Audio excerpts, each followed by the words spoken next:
Bon, une étape parfaite pour réaliser par Tadej.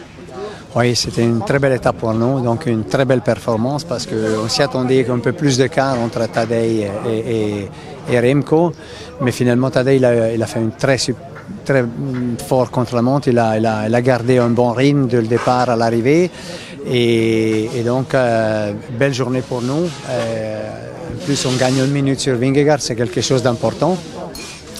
Et donc maintenant, avec ce retard, on s'attend que l'équipe Visma et Vingegaard ils vont attaquer de deux mains. Donc c'est une belle chose, mais il faut déjà tout de suite se reconcentrer sur ceux qui viennent devant.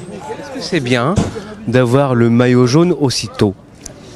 Mais de toute façon, il n'y avait pas de choix parce que si c'était pas Tadej, c'était une autre des leaders, une autre des contenders. Donc c'est vrai que c'est plus de responsabilité, mais pas beaucoup plus parce que de toute façon, quand tu es au Tour de France avec Tadej, on l'a vu des premiers jours, c'est aussi à nous la responsabilité de la course dans les moments compliqués parce que c'est le coureur qui sort gagnant. Donc ça change un peu, mais finalement pas grand-chose.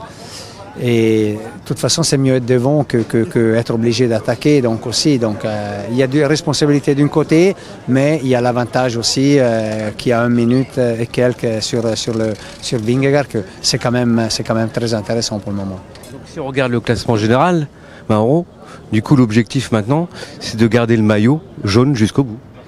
Bon, peut-être pas nécessairement jusqu'au bout, mais c'est garder cet avantage sur Remco, sur Vingegaard. Ça, c'est la chose la plus importante. Après, on n'est pas obligé de garder le maillot tous les jours. Mais bon, nous, on est une équipe. Il y a 22 équipes différentes à nous qui ont des autres plans. Et donc, c'est pour ça que nous, on peut faire nos tactiques, mais il y en a 23 des tactiques sur le tour et il faut s'y attendre à tout, quoi. Surpris par... on peut dire la défaillance de Jonas sur le chrono, alors qu'on se souvient tous du chrono à Combloux. Oui, c'est vrai que c'est pas un secret. Et normalement, il marche beaucoup plus fort que ça. Jonas a contre-la-montre. Aujourd'hui, il n'a pas eu une très bonne journée. Mais c'est un jour, c'est pas un tour. Donc, c'est une bonne chose pour nous, mais ça change pas grand-chose. Il faut rester concentré parce qu'on a vu Jonas faire aussi des grandes choses dans des autres étapes. Donc, c'est une bonne chose. C'est surprenant un peu, oui, mais bon, ça change pas grand-chose. Un petit mot sur Jorgensen, parce qu'on connaît ses qualités. Ça peut être aussi un danger pour Tadej. Bien sûr, hein, on l'a vu, il est costaud. Un mec qui gagne Paris-Nice comme il l'a gagné, il faut être costaud, il faut être fort. Lui aussi, au Dauphiné, il était peut-être pas super costaud, mais bon, le Dauphiné c'est une chose, le Tour c'est une autre.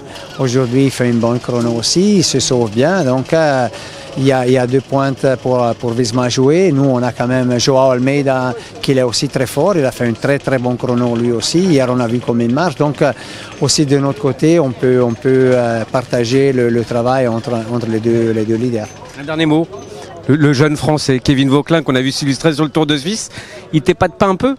Non, il ne m'épate pas. J'attendais que Vauquelin il soit à ce niveau depuis longtemps parce qu'on l'a vu faire des très bonnes choses.